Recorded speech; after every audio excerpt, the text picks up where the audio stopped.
warahmatullahi wabarakatuh. Kami dari kelompok 2 akan mempresentasikan hasil kerja kami. Untuk anggota kelompoknya, yang pertama ada saya Neng Nurul Fadila Fajri, Dan ada saya Siti Nurmana. Rifki Surya Lesmana. Dan ada saya Soakunan Jebua. Dan saya Sultan Maulana. Untuk materi yang pertama yaitu ada data perencanaan. Di dalam data perencanaan ada beberapa poin. Yang pertama jenis bangunan. Jenis bangunannya yaitu gedung beton SMPRK. Lalu fungsi bangunannya sebagai perkantoran. Lokasi bangunannya di Tangerang, Banten. Jenis tanahnya yaitu tanah sedang. Mutu betonnya sebesar 19 MPa. Lalu tegangan leleh baja longitudinalnya sebesar 420 MPa. Dan transfer asalnya sebesar 280 MPa. Lalu memiliki tinggi lantai dasar sebesar 4 meter dan tinggi lantai lainnya sebesar 3,8 meter. Total lantainya ada 5 lantai dan jenis dindingnya yaitu bata merah. Selanjutnya ada data pembebanan. Yang pertama beban vertikal. Untuk poin A, beban mati. Pada poin ini beban mati dihitung sesuai dengan berat struktur itu sendiri. Pada struktur gedung ini merupakan beton normal konvensional dengan berat densitas sebesar 2.300 kg meter kubik.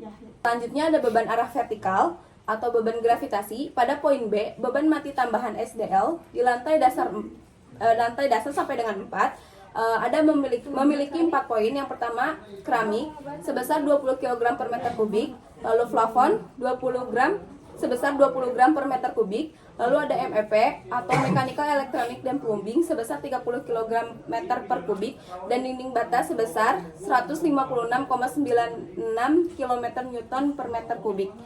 Dan ada juga pada beban mati tambahan SDL di lantai 5 masih sama, cuman tidak memiliki beban pada dinding.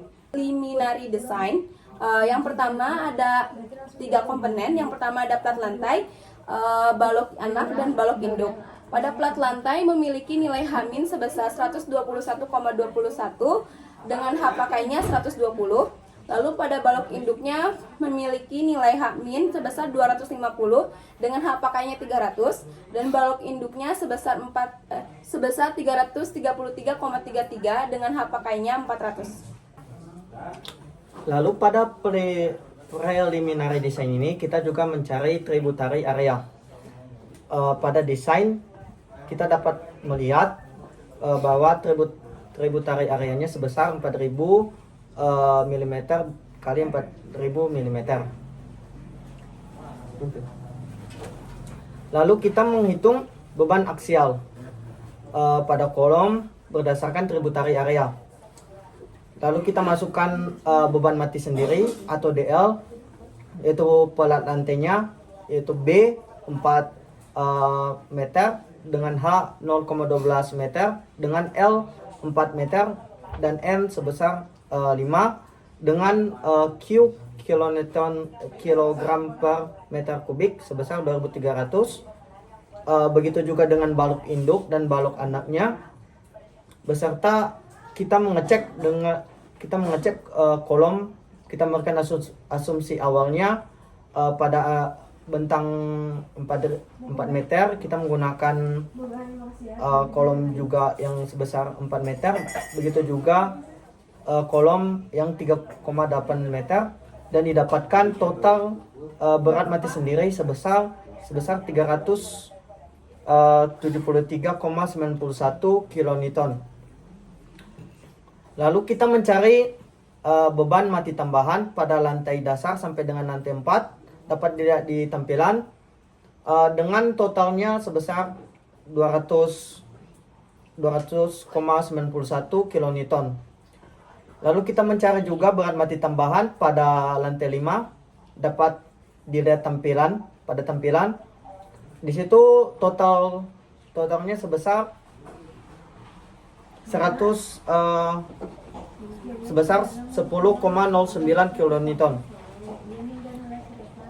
Lalu pada beban hidup itu menggunakan 4 dan kita kalikan pada 5 lantai dengan total semua 2,35 kilonewton.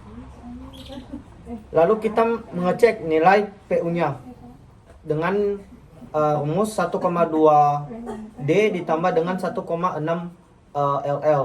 yang didapatkan hasilnya 706,74 kilonewton. Lalu kita mengecek kontrol kelensingan kolom dengan beban aksialnya sebesar 706.739,08 Newton. Dengan rasio penulangannya sebesar 1%, faktor reduksinya sebesar 0,65, faktor eksentrisitas minimalnya 0,8, luas brutonya luas brutonya 6,73 sekian milimeter persegi, dengan nilai Ag-nya 1,01 mm persegi dengan taksiran lebar kolom sebesar 317,78 mm. Lalu kita menggunakan lebar paket tadi sebesar 400 mm. Lalu kita menganalisis kolom pada kolom pendekatan kapasitas desain dan beban layanan. Dapat kita lihat dari pada tampilan. Di situ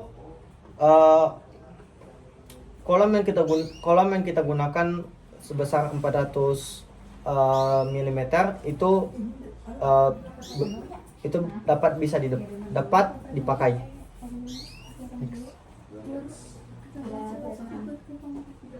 Lalu kita melakukan pemodelan pada etapsnya, dapat dilihat pada tampilan. Kita juga melakukan pemodelan pada garisnya, kita dapat melihat pada tampilan. Lalu kita memasukkan data beton di etaps dengan mutu beton yang digunakan FC 19 MPa. Kita masukkan datanya seperti yang ada di tampilan. Lalu pada etap juga kita memasukkan data baja tulangan longitudinal yang kita menggunakan BJTS 420. Kita juga memasukkan data baja tulangan transversal. Kita memakai di sini BJTS 280. Balok induk terdapat hanya 420 mm dan B-nya 300 mm. Dan pada balok anak terdapat hanya 300 mm dan B-nya 250 mm. Kemudian pada penulangan bawah balok pada etap terdapat baja longitudinal BJ TS 420 dan pada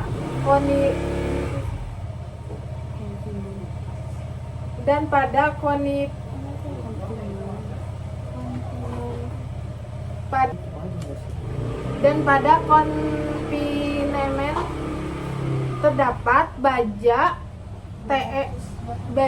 TS 280 dan pada kolom terdapat B-nya 400 mm. Dan pada kolom terdapat hanya 400 mm dan B-nya 400 mm.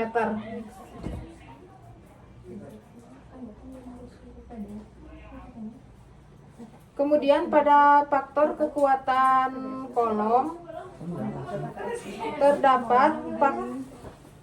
terdapat reduksi sebesar 0,7.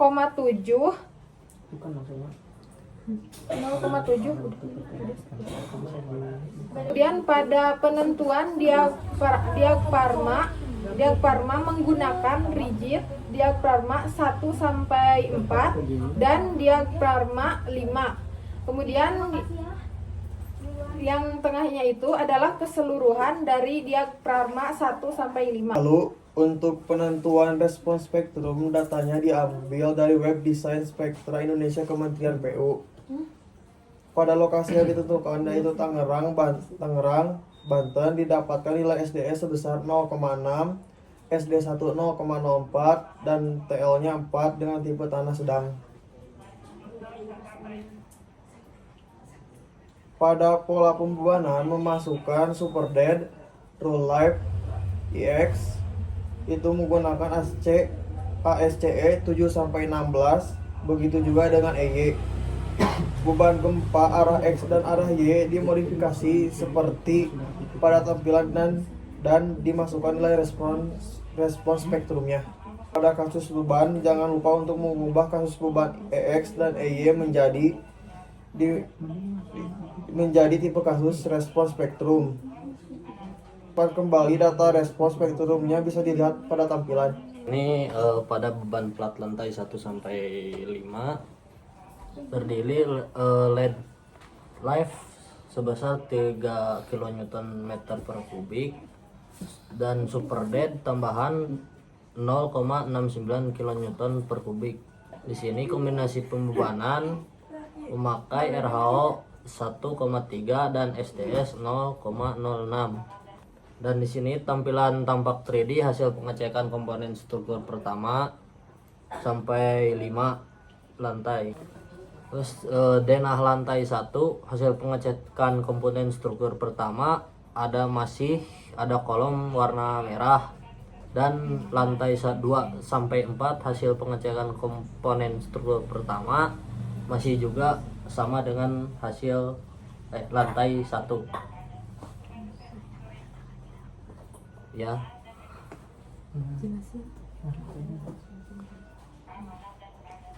Dan di sini sudah perubahan ukuran station properties pada kolom, yaitu H-nya 400, B-nya 300 mm, H-nya sama dengan dimensi awal, hanya kolom yang berbeda. Dan ulang pada 3D komponen struktur kedua, yaitu sudah aman. Denah lantai 1 sampai 4 hasil pengecekan komponen struktur kedua tadi yang sudah dirubah pada kolom sekarang sudah aman sampai lantai 5. Kesimpulannya adalah berdasarkan pemodelan menggunakan software, etab ukuran kolom 400 x 400 mm dari preliminary desain tidak cukup untuk menahan beban yang terdapat pada bangunan. Oleh karena itu dilakukan perubahan ukuran kolom dengan ukuran 450 x 450 mm dan hasilnya kolom dapat menahan beban yang bekerja pada bangunan.